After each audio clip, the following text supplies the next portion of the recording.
Assalamualaikum warahmatullahi wabarakatuh. Perkenalkan, nama saya Ahmad Haris Lafarizi. Di sini saya akan menjelaskan apa perbedaan mendasar antara trigger, after, dan before dalam praktek. Nah, di dalam trigger before dieksekusi sebelum data dimasukkan ke tabel, digunakan untuk validasi perhitungan atau mengubah nilai new sebelum data benar-benar disimpan. Jika terjadi kesalahan,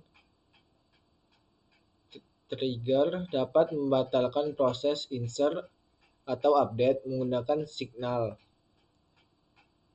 Pada praktek trigger before digunakan untuk menghitung diskon otomatis, menghitung harga total, memvalidasi apakah jumlah jual melebihi stok.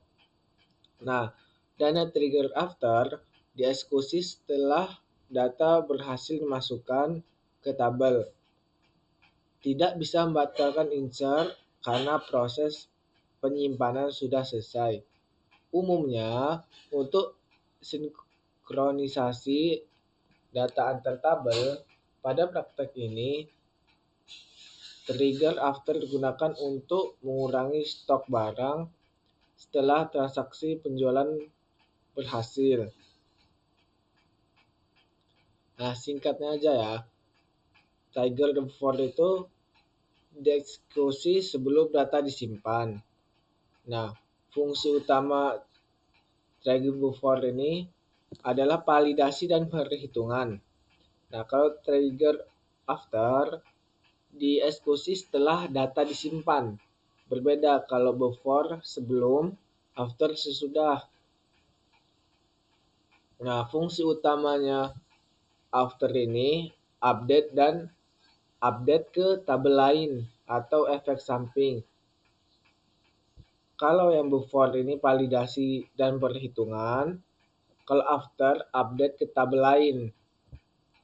Nah, sekarang saya akan menjelaskan fungsi variabel kode barang pada trigger. Nah, variabel new digunakan untuk mengambil data baris yang baru saja diinsert ke tabel desain penjual. Nah, new kode barang berfungsi menentukan barang mana yang harus dikurangi stoknya menjadi acuan di perintah. Nah, ini perintahnya.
Nah, ini bisa dilurusin sama bisa diginikan juga. Nah, kalau update kan di sini nama tabel, di sini yang mau diubah, yang ini mau yang diubah juga. Nah, seperti ini kalau mau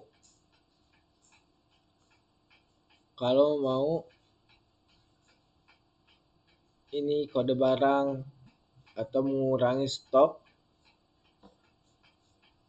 harus ada pengurangan ini. Yang ini harus ada ini kalau ingin mengurangi stok. Ini yang jumlah jual, kode barang. Nah, artinya saat detail penjualan dimasukkan, Tiger membaca kode kode barang yang baru diinput, lalu mengurangi stok barang tersebut pada tabel barang. Nah, terus bagaimana Tiger membatalkan insert jika stok gagal?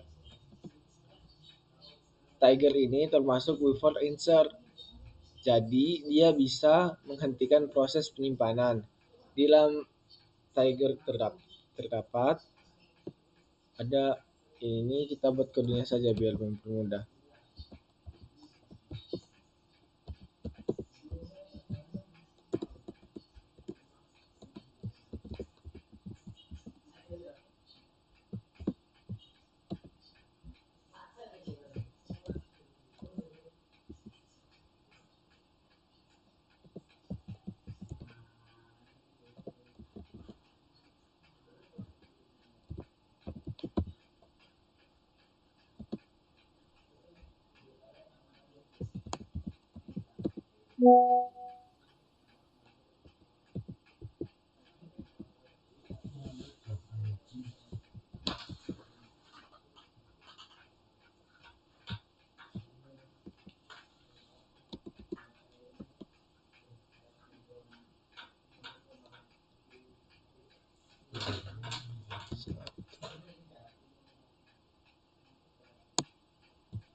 Nah, ini adalah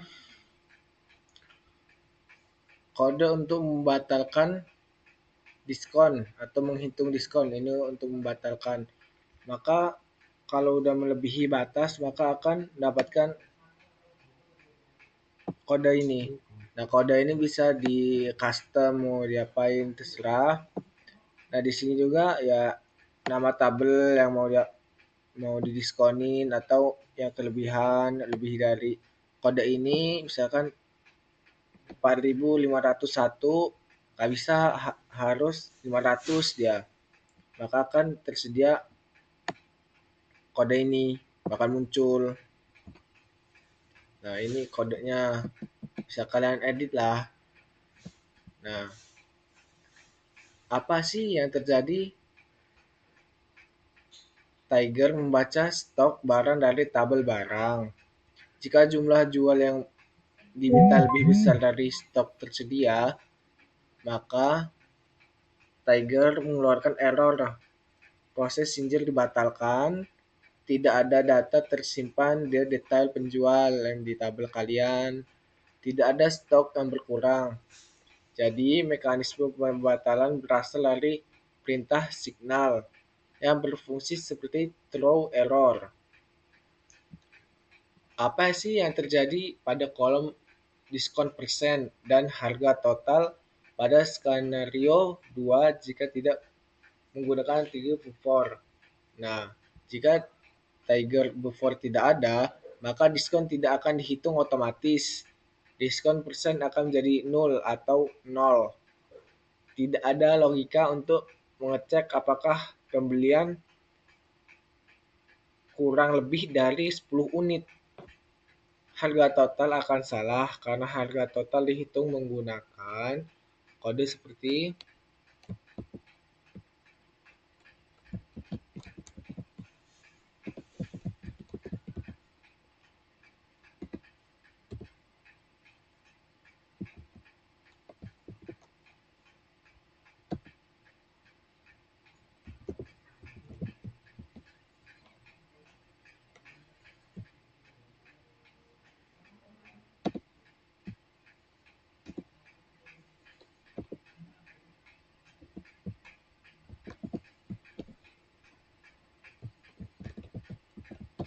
nah seperti ini, tidak dihitung harga total menjadi harga total atau harga satuan bagi jumlah, tidak dikurangi 10%. Validasi stok juga tidak ada, sehingga pembelian tidak bisa memiliki stok, data menjadi tidak valid. Proses tetap masuk walaupun stok tidak cukup.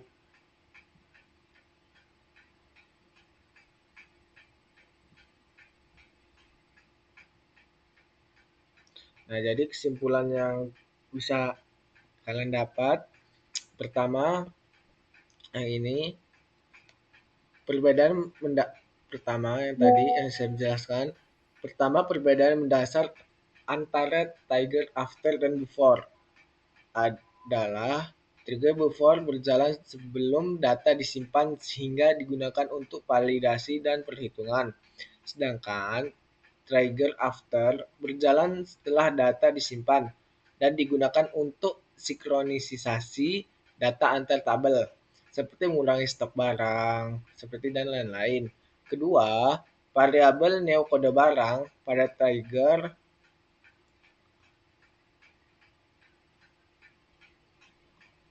digunakan untuk mengambil kode barang yang baru diinsert pada tabel detail penjualan.